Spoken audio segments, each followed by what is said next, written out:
Tahukah saudara dong semua bahwa dokter ahli jiwa pertama di Indonesia ternyata adalah orang Maluku? Assalamualaikum warahmatullahi wabarakatuh. Kesempatan kali ini catatan KJP akan membahas sedikit tentang J.A. Latumeten. Namun sebelum lanjut, seperti biasa klik subscribe dulu ya. Buat saudara dorang yang belum subscribe, agar katong bisa terus saling berbagi informasi menarik tentang Maluku.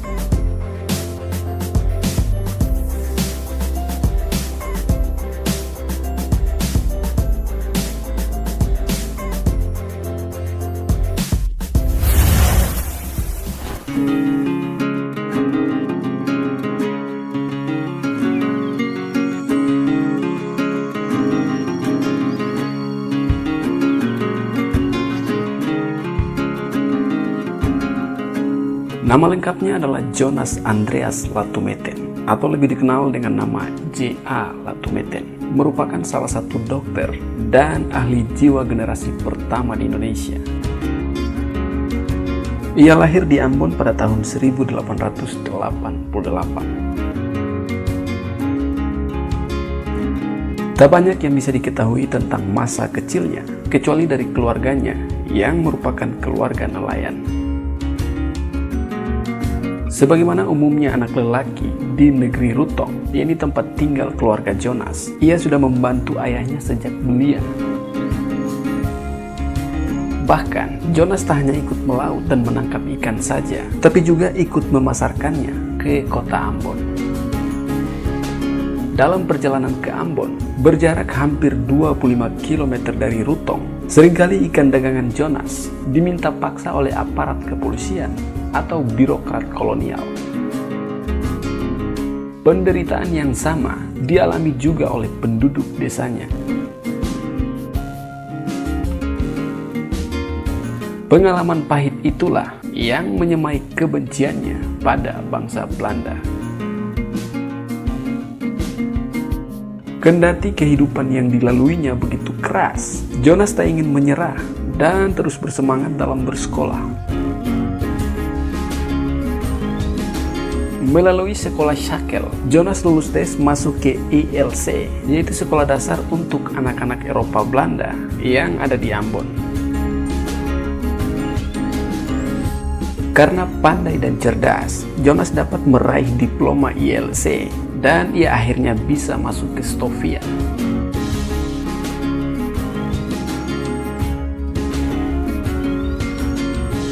Setelah lulus dari Stovia, Jonas pulang kampung ke Ambon dan menikah di sana.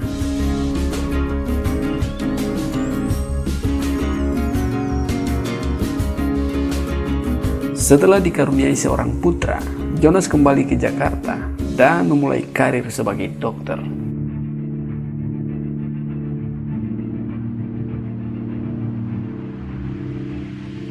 Ia kemudian ditugaskan ke Malang dan mengasuh rumah sakit jiwa di Lawang sebagai asisten dokter Travaglino. Sambil bekerja, Jonas kerap mengikuti pertemuan Jong Ambon dan aktif di Asosiasi Dokter Hindia. Pada tahun 1919, organisasi ini menuntut peningkatan status profesional dokter pribumi. Mereka memprotes pemerintah kolonial yang tidak memberi izin praktik, gaji rendah yang lebih rendah dari perawat Eropa, dan beban kerja yang lebih berat dibandingkan dokter kulit putih. Para dokter pribumi ditempatkan di pelosok, di mana jumlah fasilitas medis amat minim. Pada Minggu 2 November di tahun 1919, diadakan pertemuan besar yang menghadirkan beragam organisasi nasionalis seperti Budi Utomo, Ambon Studi Fund, dan Sarekat Hindia. Dalam pertemuan itu, Jonas Andreas Latumeten ikut berpidato tentang nasib dokter pribumi di tengah sikap rasis pemerintah kolonial yang mendarah daging. Ia mengajak para dokter pribumi untuk melakukan pemogokan di dinas masing-masing. Ia juga mencemooh kebijakan pemerintah yang melarang dokter pribumi membuka praktek meskipun sudah mengundurkan diri. Kalau mereka melarang, anggap saja kami dukun, tak perlu ada izin, kata beliau, yang disambut tepuk tangan para peserta pertemuan. Meski aktif dalam gerakan nasionalis, ia tetap bisa mendapat beasiswa dari pemerintah Belanda.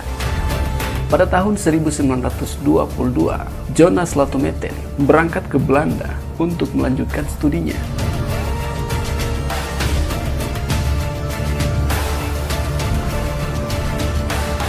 Ia bisa dibilang adalah orang Indonesia pertama yang mendalami kesehatan jiwa. Rekannya yang lain, seperti Muhammad Amir, baru melanjutkan studi psikiatri pada tahun 1923. Sementara dokter asal Minahasa, yakni Tom Kando, baru mulai mendalami ilmu ini pada tahun 1931. Begitu sampai di Belanda, Jonas bergabung dengan Asosiasi Dokter Hindia cabang Belanda hingga jadi ketua pada tahun 1924. Selain itu, ia juga aktif di Perhimpunan Indonesia. Ketika psikiatris Belanda yang bertugas di Indonesia, yakni Van Loon, mengeluarkan tulisan tentang kondisi amok dan sifat orang pribumi, Asosiasi Dokter Hindia yang diketuai oleh Latometen mengeluarkan tulisan tandingan. Hans Pols dalam Nuturing Indonesia menyebut tulisan 4 halaman yang diterbitkan organisasi itu tak lain adalah karya Latometen. Isinya adalah menyerang pandangan Van Loon dan mendekonstruksi argumennya. Van Loon menulis tentang amok, yakni kondisi marah tiba-tiba di depan umum dan terkadang bisa sampai membunuh. Ia menyebut amok hanya terjadi di Hindia karena sifat manusianya masih primitif dan tidak bisa menahan emosi sehingga pertarungan fisik mudah terjadi. Jonas Andreas Latometen menolak pernyataan ini. Ia menyebut Van Loon bersikap tidak objektif dan penelitiannya itu terpengaruh prasangka rasial. Ia mempertanyakan sifat emosional dan tukang kelahi yang disebut Van Loon. Pasalnya, di Belanda sendiri, Latometen sering menemukan perkelahian di depan bar atau di jalanan, baik tangan kosong maupun dengan pisau. Kalau kami yang kelahi, kalian sebut amok, tapi di sini di Belanda disebut ekspresi budaya, sindir Latometen dalam tulisannya. Jonas Andreas Latometen menerima gelar kedokteran Belanda pada tahun 1924. Setahun berikutnya, ia meraih gelar doktoral dalam bidang medis dengan disertasi.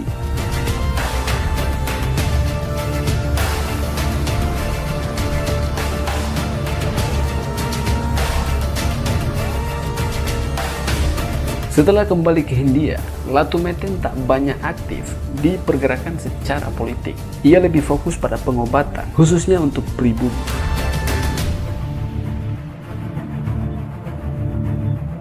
Lalu pada tahun 1927, ia menjadi pengawas rumah sakit jiwa di Sabang. Tahun 1936, ia kembali bertugas di Rumah Sakit Jiwa Lawang hingga pendudukan Jepang.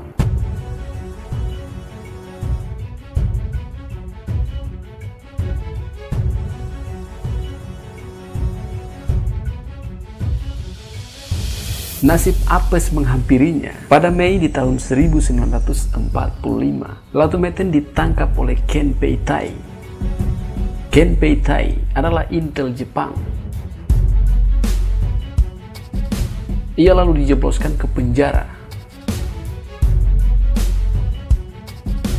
Buruknya perlakuan penjara membuatnya hampir mati kelaparan.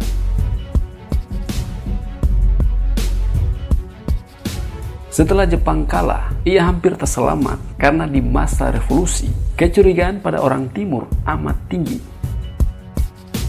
Orang-orang Maluku Kristen sering dianggap pro-Belanda, meski sejak dulu Latometen getol memperjuangkan kemerdekaan Indonesia karena jabatan tingginya di Rumah Sakit Jiwa Lawang, serta orang Ambon dan Kristen. Ia sempat jadi tahanan anak-anak muda pro-republik meski tidak lama.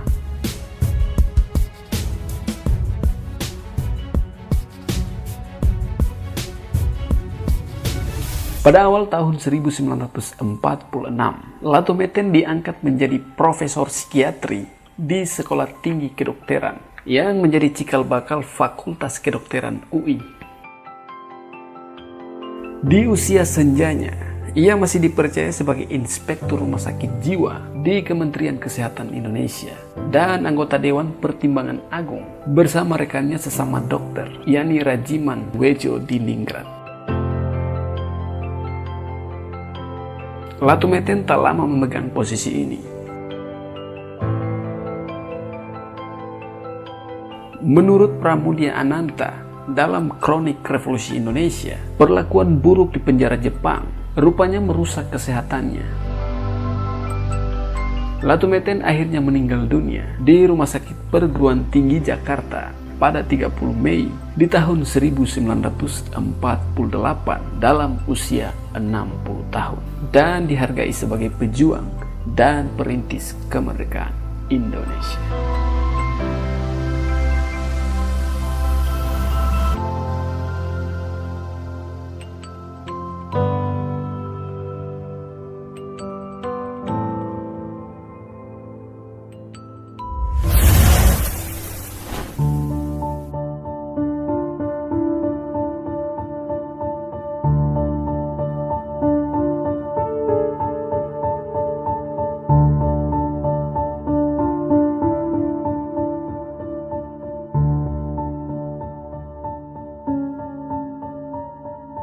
Itulah sedikit pembahasan tentang J.A. Latometen.